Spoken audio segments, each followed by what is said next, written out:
Today, it's just beyond my great pleasure to speak with my son, John David Merritt, who is in the last quarter of his law school experience at Baylor Law School. He's about to embark on a law school career, and I could not be more proud of him and more proud to have him as a guest on my podcast, Shifting the Law, today.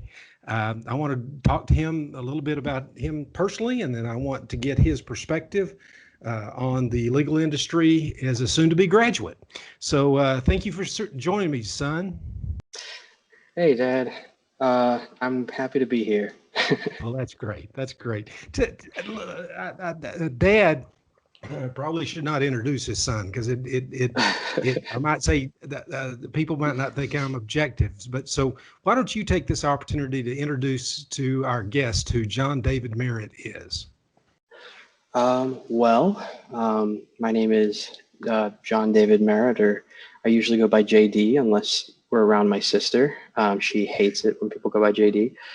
When I go by JD, I am a almost graduate, hopefully, as long as I pass everything, of Baylor Law School. And then I will be shortly taking the bar, and hopefully, if everything goes well, within the next couple months, I'll hopefully be a lawyer. I'm going up to Walters, Bolito, and Crane, hopefully, once I graduate. And yeah, I enjoy taking pictures in my free time. Good. So Okay. why did you decide to become an attorney? Basically, a part of it is like every boy wants to grow up to be their dad. So it was partially that, and also partially just I really enjoyed like growing up, seeing how you could be your own boss, and like you really had control of your hours. I really like that you are in a unique position to really help people, and you um, and honestly, like I really enjoy just the debate. I really love like evaluating arguments. I've always been a person that loves like the gray area of things and always tries to see both sides of things. So it's kind of the perfect field. Obviously, by the sound of it, I'm actually going into litigation, and my dad's transactional, but he started litigation at first and then switched, so maybe I will too. Well, that's great, son. Thank you for the very kind words that you said. I love what I do, and so I hope that it is as rewarding to you as it has been to me. Tell us about law school. What's law school like? Um, well, Baylor Law School is very intense, and I honestly believe that I'm kind of in the most intense like time frame out of the most intense because I'm studying for the bar and in classes simultaneously, and I'll be taking the bar 2 weeks within 2 weeks of me graduating.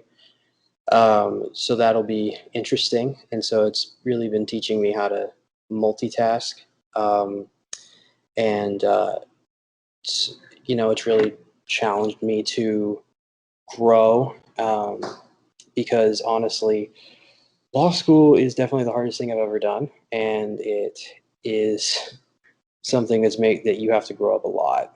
But I feel like I'm rambling a little bit, but No, you're it's doing great. yeah, it's you're asking me probably with during like the most stressful time, so it's not going. It sucks, but I mean anybody who went to law school or plans on going to law school knows that that's just how law school is. Well, and for those of you of our listeners that are Baylor graduates, you know what he's going through because he's going through the practice court. He's fixing to do the big trial, and in fact, I saw your schedule today. I'm an alternate juror. It's actually served as a witness for you on your first practice court trial. And so, how has law school been different than what you expected?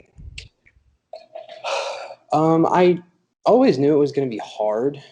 Um, So like the fact that it was hard didn't really surprise me.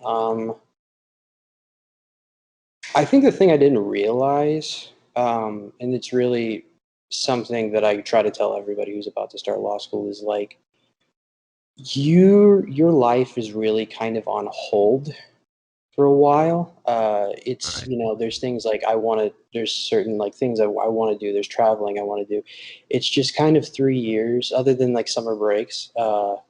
It's kind of like 3 years where you're just like, I'm setting this aside in order to accomplish something. Those 3 years of, oh, what did you do during those 3 years? It's pretty much just going to be, I went to law school. You're going to learn a lot, but there's not much you're going to be doing outside of it, you know? What's the thing that you have enjoyed the most about law school? Um, I really like that I really think that it's given me like self-confidence to be able to make it through things, because Yes. is, it's a lot. And like the thing that really keeps me going during this difficult time is just knowing like I will, I, I know that there will be more difficult times. Like you can't tell, like every lawyer probably after law school has like those times whenever it was more difficult because you had so much going on or you had a big trial coming up or something. But I don't think I'm ever really going to feel like I can't handle it, because I've just felt out of my depth for like the past 6 months, and I've somehow I haven't failed anything. So we're Well, and say this, son. That I think the most stressful time of my life, perhaps, was when I was sitting in your shoes. And so and the thing that Baylor Law School does that other law schools don't is they really make the third year hard, and they put pressure on you. And I was able to watch that. So in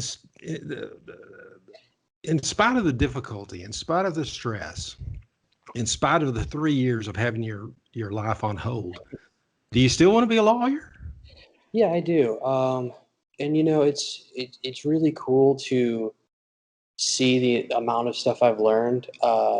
And you know, it's really cool to like y- see those times whenever you do accomplish something, because I think you like appreciate them a lot more, because law school, it's just kicking you over and over again, and then it picks you up, like pats you on the back, being like, "Good job," and then it pushes you over and starts kicking you again.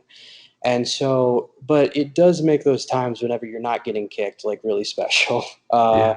And I think like it really, um, I really love like just I've always loved evaluating arguments, and honestly knowing how to properly do it within the context of like a case is really, honestly makes it even more interesting, like with whenever it comes to like the procedure of it, or when it comes to like how you use evidence and whether or not it's admissible, and how you approach asking questions. And you know, I think it's really helped me like properly like evaluate things in the world like differently, like the propensity rule, for example. Like, you know, whenever they're talking about a previous crime or someone, or a previous like thing that someone's done in the past, like doesn't prove that they would did this thing. Like I think that's something I hadn't really thought about before I learned it, Right. and I think it Right. really has helped me like frame some opinions and stuff. So yeah, that was a very long-winded way of answering your question. No, I love that. I love that answer. Tell me how your view of the law has changed over the last 3 years. I definitely think that I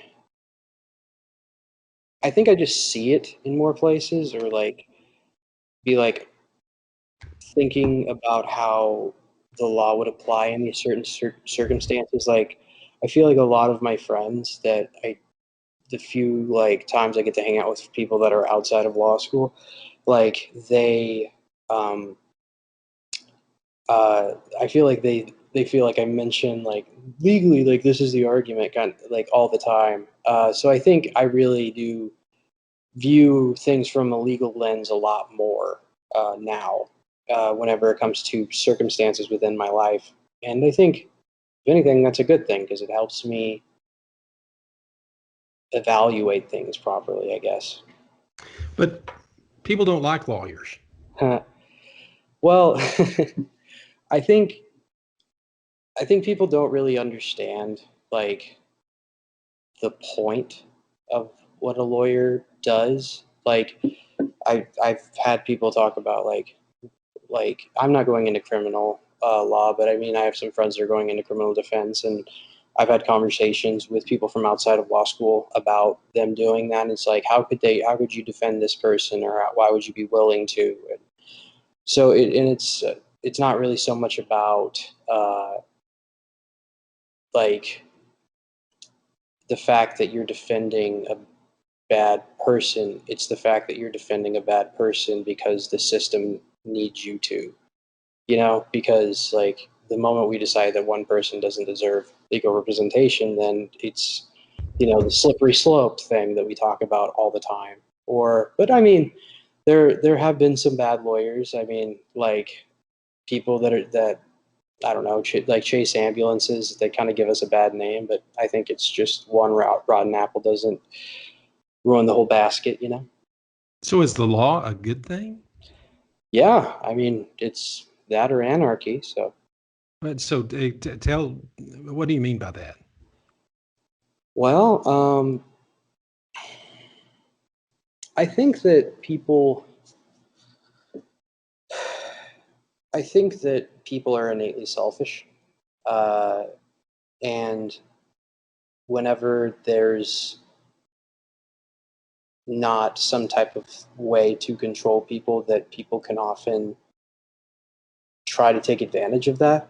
And like it's in a situation where if you don't have a good rule of law, then the people with the biggest guns or the most money or the most guns or the most influence just inevitably rise to the top and just take advantage of the situation, and like the little guy suffers. And so I think you need the law in order to kind of be that thing that protects everybody, because you got to make sure that everybody's treated equally within the society.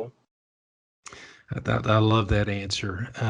Very good. So what? And I may have asked this, and if I have, forgive me for asking it again. But what's the biggest shift in your mind of the that you've seen in the legal landscape since you've been studying law? I think if you're talking about like specifically like how the legal like area has changed since I've started law school, I mean the it seems like coronavirus has really changed things, because I never thought that I would see people being like courts being willing to do things over Zoom, because the law is a very old-fashioned Right. practice, profession, and so it's honestly kind of, I never would have expected to have trials or hearings or depositions or anything like over Zoom. But I mean, people have been telling me that like a lot of the like proceedings in the bigger counties are going to continue being over Zoom, which is surprising. And I feel like I'm always going to be the type of person that would prefer to do things in person, but I definitely think that it's making it to where like you can be pretty much anywhere. You don't need to be in one specific city in order to practice law in that city, because Right. essentially, I mean, like uh, your your secretary like lives in California. No, no, not California, Idaho. Idaho. Yes. Yeah, and she still, works with you every day. And I mean, like when you first started practicing, would that have even been possible? Well, before COVID, that would not have been possible. I would not even have considered it. So you're right. COVID has changed it a bunch. Mhm. Anything? What else? Anything else? During my clerkship, with a firm over the summer. They were talking about how like they were going to evaluate and kind of talk to all the partners and all of the lawyers about whether or not they were going to kind of return to fully in person, like wanting everybody to go into their office, or if staying online and people getting to work from home was more of a possibility. And if people kind of wanted that. Um, so I really do think like it's going to become less, it might become less of a thing where like law firms have these huge offices for people because they might just have, you know, a place for people to go that want to work in person. But Right. I mean, like the size of law firms, at least when it comes to having a physical building, I mean, pretty soon it might like half in size, not because there's less people working there, but just because there's less people working there, if you know what I Well, mean.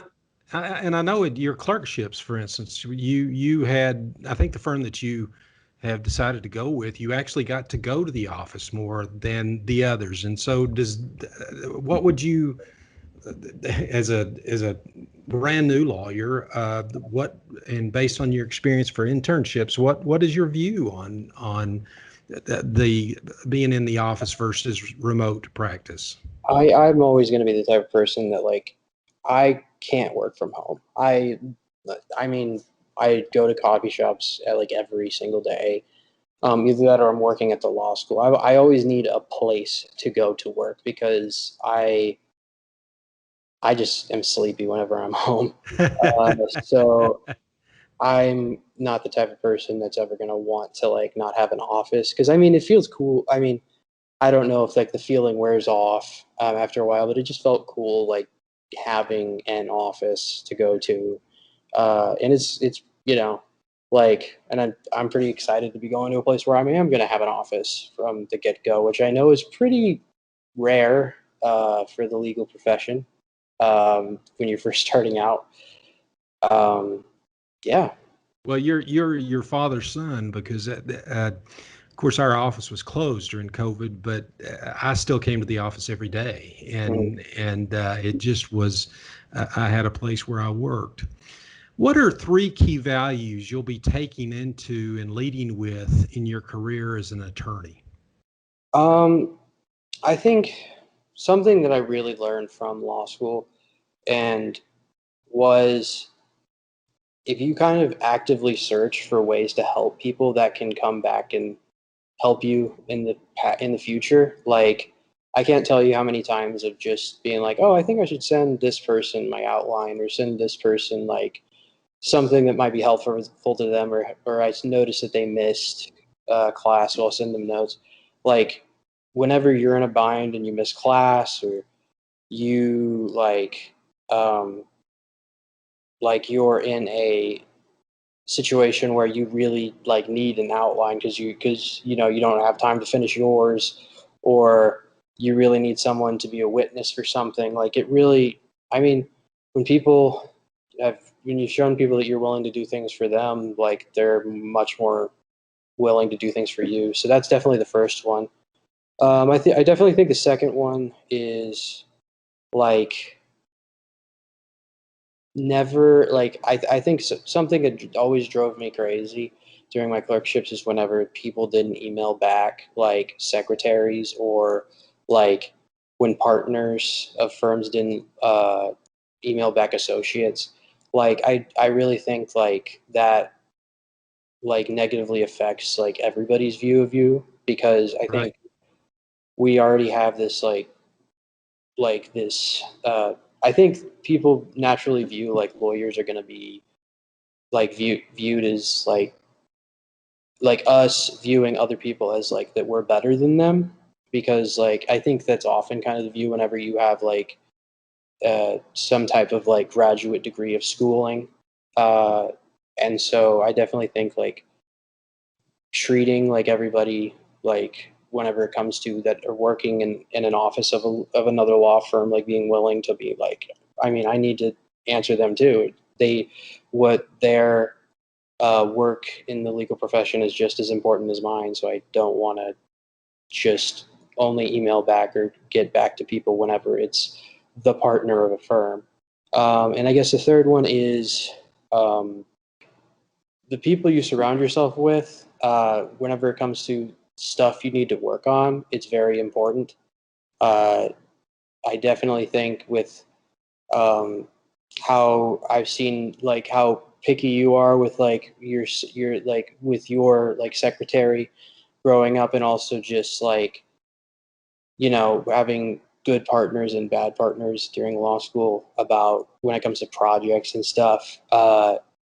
It definitely has shown me that it makes things so much easier whenever you have good people around you. So I love those answers. Those are great answers, John David. I'm very proud of those answers.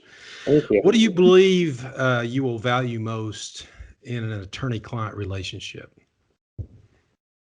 Um, I definitely think like I think it's very like special just to be in a situation where you can help people. And I think that there is a relationship difference whenever it comes to like litigation as opposed to transactional, because I feel like with transactional you have more long lasting relationships over Right. time.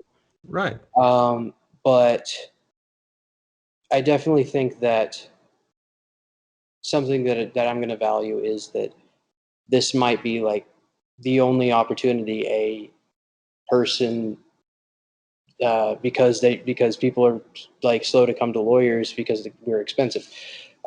This might be one of the only opportunities for somebody in society to see like us, to see a lawyer work and to see if we're actually people that cheat them, or if we're actually going to be somebody who gives them a fair deal and really tries to be a good person to them. And so I think that's something I'm really going to value, is like this special opportunity I have to like be a representative of them and to really try to break the stereotype of like that we're not good people and that we're just trying to take advantage of them and that they're just kind of a dollar sign.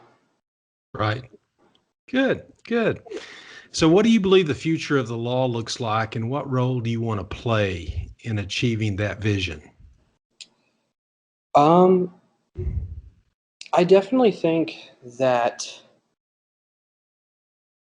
I don't know if this is necessarily like a direction I necessarily want to go, as opposed to something that we will need to account for. But I just think with the rise of like technology, like we I mean it affects lawyers less, I feel like, than a lot of other professions, because I mean whenever it comes to depending on a person's freedom and an advocate, you're not going to trust like a computer program to do that for you. You're going to want a person to do that, because the the law is complicated, but it's also like fact based and very case by case. So but I do think whenever it comes to like with how much like technology is kind of making it easier for us to do things, like kind of like whenever it comes to writing a deal or like writing a contract or something, like I'm sure like what like your process for writing a contract whenever you first started transactional to now, wherever there's kind of a lot more availability of kind of set forms to where you can kind of work with. I'm sure it greatly like decreases the amount of time it can take you sometimes to do like those writings, which I think effectively makes it to where there's more that an individual lawyer can do with that amount of time, which means that there's going to be a need for less lawyers in Right. general to do things. So I think, and I mean, that's in every industry, like technology makes jobs easier, but because of that, it makes it where there's less people needed to do those jobs. And so I definitely, and with like, you know, like age expectancy is getting longer and people like loving doing law. So there's people practicing law into their like 80s.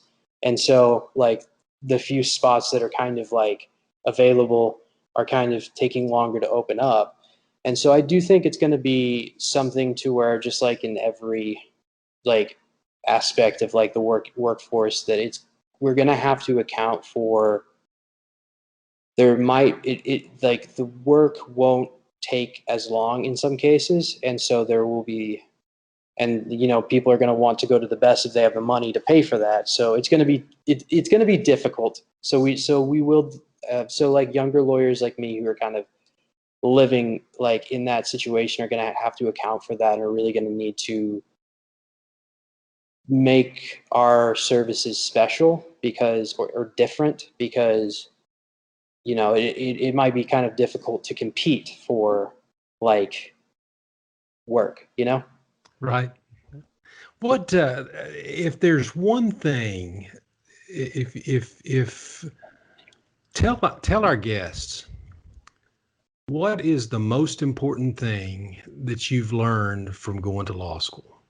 I think it's that you can, I honestly, this is a fairly simplistic thing, but I think that the most important thing for myself that I've accomplished is just always being able to tell myself I have managed to accomplish more in less time. Whenever I have a new assignment coming up, I'm like, well, I've managed to do this with this small amount of time, so I don't need to like just destroy myself with stress because it always ends up getting done, no matter how little time I think that I have. Like, I definitely think it's like learning to deal with stress because whenever it comes to law school, you either learn to deal with it or your 3 years are horrible or you don't make it through. It's so, and then if you don't learn to deal with stress during law school, like, you're not going to enjoy practicing because you'll just constantly be in stress. So I think it's definitely learning to deal with it and making peace with like a lot of work and knowing that I can get it done. That's great, John David, and I'm very proud of you and excited for your career and so thankful for many reasons, including for my pocketbook that you're almost to the end, and we're within 6 weeks or so of you being past a lot of that stress, and so I'm glad for that.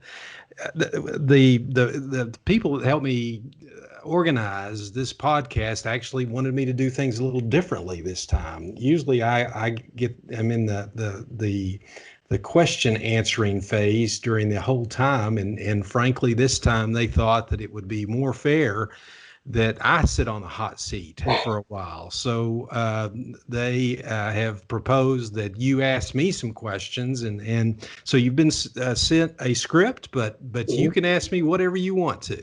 Okay. Well, I definitely think that I'll try to like have some like original questions, but we'll definitely start out with what is here. What is the biggest shift that you have seen in the legal landscape over the course of your career? I think that the cost, and I'm fearful for the direction that the practice of law is going, and because it's extremely expensive to get legal representation. I remember not long after I was in your shoes, I had a new client that contacted me and said, I have a dispute that I want to sue over. And that dispute was worth $15,000. And I told them, and this was 35 years ago, that the legal system's really not set up to resolve a dispute. $15,000 is a lot of money. And I don't know what that number is, but it's not 15,000 anymore. It may be 50,000. It may be more than that. But I'm concerned about the cost. It's been a shift. Reliance on technology has been, when I went to law school, my law school professor said, had God intended the law to be on computer, he would have put it there. And so I had one day of training on electronic legal research. And now we have no libraries in any of our law firms as we used to forever. And also we use typewriters. And now we have computers. And now we have Zoom and we have podcasts and things of that sort. So the technology has been incredible. And I think taking advantage of technology is important. And finally, there's more specialization. What I thought the practice of law would be is like my hometown attorney in a small town that I grew up in, who did everything for everybody in the law. He did probate and estate. He did trials. He did family law. He did everything, and it's the legal profession has become much more specialized. Where and I think that's good, because it allows us to know better what we're doing in our chosen area of the law. Okay. Something I've actually been wondering, like, if you could do law school over again, would you do it the exact same way? And I feel like I mean, if you are like my age when you were going through law school, I'm sure the technology would have been not a big deal. But like, I guess with how you approached like law school back then, would you change anything? Not even just because, not just looking at now, just, is there anything like you regret about your law school experience? No question. That's a great question, John David. Great question. There is something that I regret, and I'm very proud of you, because it's something that you're very good at that I wasn't good at. I decided that I had to be graduated at the very top of my class. And so I did nothing but study. I didn't develop relationships. I wasn't a team player. I studied. And I felt like that if I was doing anything else, I was wasting time, that I could be more productive. And the grades are not that important. Laypersons don't know what order the coif means, and it really means nothing. What's much more important is developing relationships. That John David will serve you well for the rest of your life, both personally, just because relationships are the most important things we have, but professionally as well, because I have friends who now send me business, but the greatest source of business, frankly, is attorneys, and comes from attorneys. And so I would focus much less on grades, and would focus much more on relationships. So well done, John David. Well done. Thank you. Okay. What are 3 pieces of advice you have for those just starting their careers after graduation? The most important thing, I was asked in a recent podcast about changes in the law. And of course, we've talked a lot about that, but there's some things that never change. They were true 100 years ago. They're going to be true 100 years from now. And that is the most important things about people, and that is character, loyalty, love, honesty. Those traits are critically important, particularly for those of us who serve in a profession where we have duties to our clients. And so I'd say focus very much on those most important qualities. The second thing I'd say is for those starting their career is to remember it's your career. You didn't go to law school because you wanted to work for this law firm. You didn't go to law school because you wanted to work for that partner that you're working for. You went to law school because you wanted to become an attorney, and you want to become the best attorney that you can. And so there's going to be a pressure for you to be someone other than who you are. And so I would say, secondly, to focus on why you became a lawyer and what it is that you want to do. And then number 3, I would say be servant focused.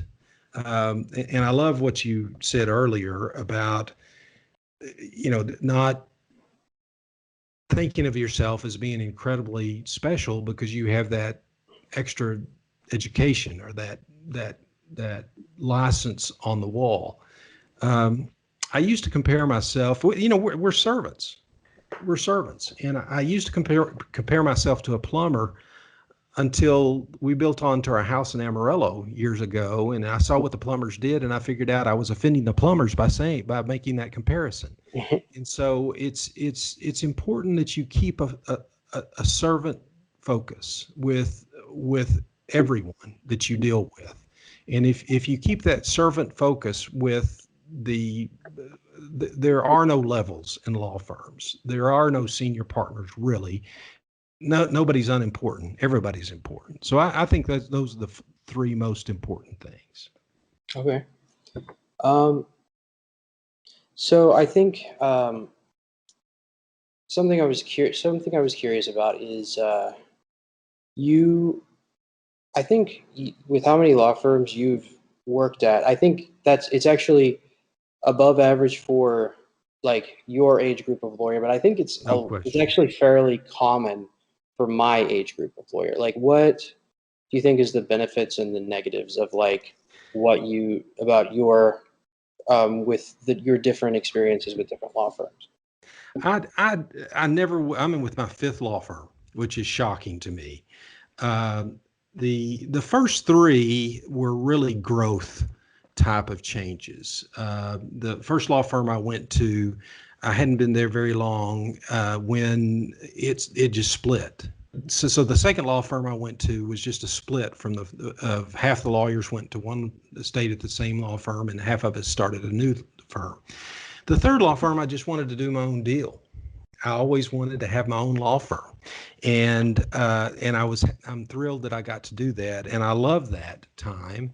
Then I went through some health issues, and as a result of those health issues, it was just better for, frankly, the entire law firm, my firm, to join with the fourth law firm I was with, and then the fifth law firm, I just wanted to go on an adventure, so we moved from Amarillo to Austin. But I think the advantages are that you get to see different people. I think diversity is good. Diversity of thought is good, and you get that from being around different people from different locations. I think that's good. The downside is, again, loyalty and friendships. I very much miss the attorneys that were in my first law firm and my second law firm, my third law firm. I miss them. And fortunately, I've reconnected with most of those. But I do think that it's difficult for clients when you change. It's hard because the clients are used to calling you and contacting you at a certain place. Great Mhm. question, John David. Great Well, thank you. question. Well, I can't really think of anything else because we've covered a lot. So are you We good with have. we are you good I, with moving to the last question? Or yes. is you Yes. did you do or do you can you think of anything else that you'd like to bring up? The only thing that I want to say is we are going to try to publish this around Father's Day. And that I wish I could take credit for thinking of that, but I didn't. It was my staff that thought of that. But let me say this: whether you're in the practice of law and your son decides to go into the practice of law, or regardless of what the situation is, um, it's nice to be able to say how proud I am of my son. And it's nice in spite of the fact that because of the last 3 years, you just hadn't had time. And I knew you wouldn't because I've been there. I've missed you. What I'd say to you is I'm proud of you. I hope our listeners will be encouraged, whether it's their son or daughter, to interact with them and tell them how proud they are of them. Perhaps this is a son or a daughter is listening, and I would encourage them to contact their father on Father's Day and to say, I love you, Father, or I love you, Dad. Father would be weird, but I love you, Dad, and thank you for the opportunities that you've provided. So I just am thrilled, John David, to have this opportunity to talk to you, thinking about Father's Day. So yeah, with that, I'm done. Oh, So thank And I really appreciate that. And he has been very supportive of me and has put up with a lot of stuff. So I definitely am very lucky to have him as well. So, you know, if there's any fellow sons out there, you know, appreciate your dads because they're great. All right. So, in the spirit of shifting the law, what is your best advice for our current and aspiring law professional audience on how legal counsel can serve business clients as principal partners and advisors, not just lawyers? And what I'd say is, of course, this would follow up with, you know, maintaining your character, maintaining who you are, thinking about the reason you became a lawyer. But ultimately, we're in the service business, and it's all about the client. We need to be servant focused about the client. We need to strive to provide superior quality, because that's the reason they hire us, is they want superior quality. We need to think about the timeliness of our response. You know, I had to send an email to a client this morning where I said, you know, I'm sorry for the delay. And busyness is just, as I've told you growing up, is just a choice of priorities. So being timely. And then the last thing I'd say is to young attorneys or attorneys is to stay in your lane. You know, we are hired for specific things. And often attorneys believe that when they're hired, they should second guess business decisions of their clients. But most of the time, by the time that the attorney is hired, the business has had great success without that attorney.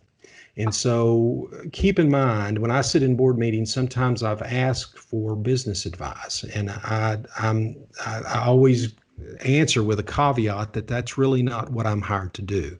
I'm hired to work on legal issues, and then if it impacts the business, I advise on that. But don't go beyond your lane.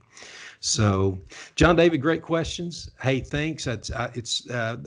It's late on Friday afternoon when we're doing this. He's had a hard week at law school. He's got to go study some more, and yet he took time out to spend time with his dad on shifting the law. So, John David, thank you for spending time with me. I don't think any of my former guests, whether they be congressmen or mayors or whoever they are, will be surprised by my saying you're my favorite guest of all time. Oh, that's so sweet. That's so nice. Thank you. I hope that I live up to that title and that and that people enjoy it. But like I did, I enjoyed this and it was a nice break because I don't talk to you enough. Okay. Thanks so much, John David. Thank you.